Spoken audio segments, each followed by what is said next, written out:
Assalamualaikum warahmatullahi taala wabarakatuh. Okey, salam sejahtera semua. Hari ini kita akan teruskan lagi dengan praktis pengukuhan kefahaman kibat untuk bab elektrik dan kemagnetan tingkatan 3. Kita bincangkan soalan 1 hingga soalan 3 dahulu.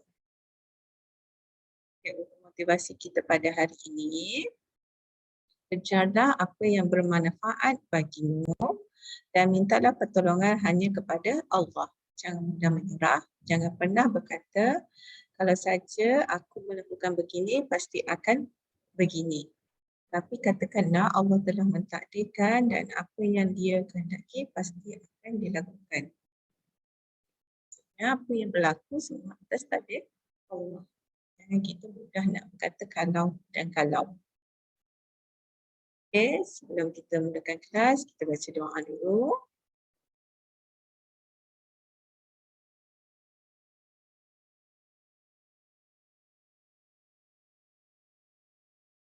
Doa mula belajar. Bismillahirrahmanirrahim. Allahumma aftah alaina hikmataka wanshur alaina min khazaini rahmatika ya arhamar rahimin. Rabbi shrah li sadri wa yassirni amri wahlul 'uqdatam min lisani yafqahu qawli. Amin amin ya rabbal alamin.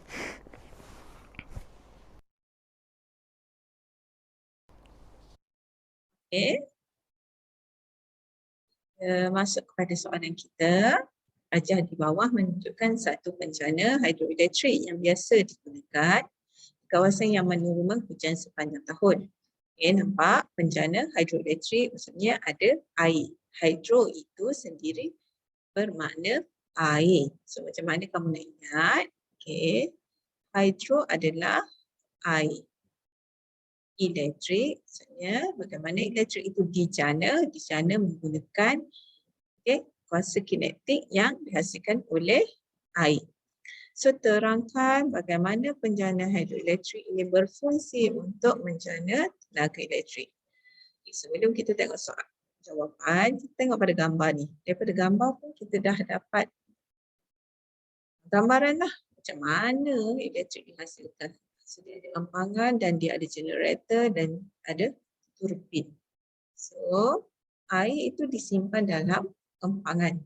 Bila air disimpan dalam empangan di tempat yang tinggi, dia mempunyai tenaga keupayaan. Tenaga keupayaan yang tinggi.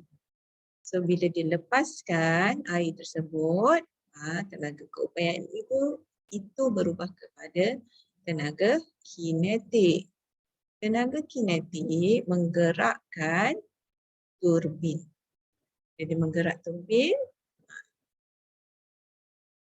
hasillah daya elektrik yang dijana oleh generator. Okey, kita tengok pada jawapan. Penjana hidroelektrik menggunakan air sungai yang menjunam daripada empangan. Okey, untuk menjana tenaga elektrik. Air sungai daripada empangan disalurkan ke bawah. Tenaga kinetik daripada air terjun memutarkan turbin. Turbin menggerakkan dinamo dan tenaga elektrik dijana.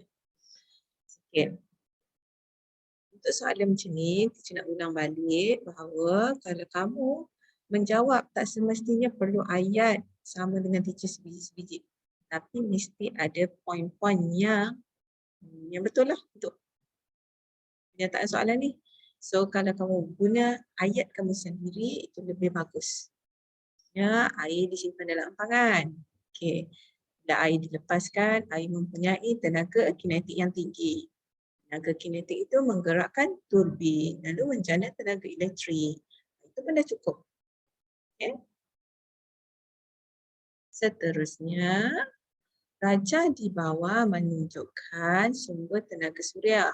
Matahari. Uraikan tentang tenaga ini dan penggunaannya. Dah sangat ni. Apakah itu tenaga suria? Tenaga yang diperoleh daripada matahari. Uraikan tenaga ini Tenaga suria dapat digunakan untuk mencana tenaga elektrik, dia menggunakan sel suria ataupun kita panggil pengumpul haba suria. Sedia menyerap tenaga cahaya dan tenaga haba daripada matahari dan menukarkannya kepada tenaga elektrik. Kegunaannya, sel suria boleh digunakan untuk membekalkan tenaga elektrik kepada satelit, kalkulator, jam dan juga kenderaan. Kenderaan yang menggunakan tenaga solar lah. Kalau pengumpul haba, dia menyerap tenaga haba daripada matahari untuk memanaskan air. So konsep tenaga suria ni dah banyak digunakan dalam kehidupan seharian kita. Soalan 3, sistem jana kuasa dan pengagihan elektrik adalah pergerakan tenaga elektrik daripada kawasan jana kuasa seperti stesen jana kuasa ke pencawan bahagian. Rajah di bawah menunjukkan sistem penghantaran dan pengagihan elektrik. Daripada sistem jana kuasa, bagaimana dia diagihkan sehinggalah ke rumah dan kilang. So ini konsep ni teacher dah ajar. Kalau nak tengok video teacher balik pun boleh. Terangkan peranan transformer dalam penghantaran dan pengagihan elektrik. So kat mana kita jumpa transformer? Kita ada transformer injak naik kat sini. Apa teacher bulatkan macam ni? Kita ada transformer injak turun. Dan kita ada transformer injak turun kat sini. Kenapa? Transformer injak naik ni dia nak menaikkan voltan arus, nampak daripada 11 ke 132 kV. Sebab apa nak naikkan kat sini? Sebab dia nak hantar ke rangkaian grid nasional ni jauh seluruh negara. Bila penghantaran jauh tu dia kena voltan yang tinggi. So bila sampai kat sini masih lagi 132. So dia akan turun kepada 33 dan juga kepada 11. Kilovolt. Masuk ke kawasan pencawang, masuk ke bahagian substation utama, dia turun lagi kepada 145 volt dan 200 hingga 240 volt. 415 volt ni adalah untuk kawasan kilang. 240 ni untuk rumah. Kita tengok pada jawapan. Transformer digunakan untuk mengubah voltan arus ulang-alik semasa penghantaran dan pengagihan elektrik. Apabila arus yang tinggi mengalir dalam kabel, banyak haba terhasil. So ini menyebabkan pembaziran elektrik. Bagi mengurangkan kehilangan tenaga, arus yang mengalir melalui kabel perlu dikurangkan. Voltan perlu dinaikkan dengan menggunakan transformer injak naik untuk mengecilkan arus yang mengalir. Saya rasa ini saja 1 hingga 3. Bismillahirrahmanirrahim. Wal-'ashr. Innal insana lafi khusr. Illa alladhina amanu wa 'amilus salihati wa tawasaw bil haqqi wa tawasaw bis sabr. Itu saja daripada teacher untuk hari ini. Assalamualaikum warahmatullahi wabarakatuh.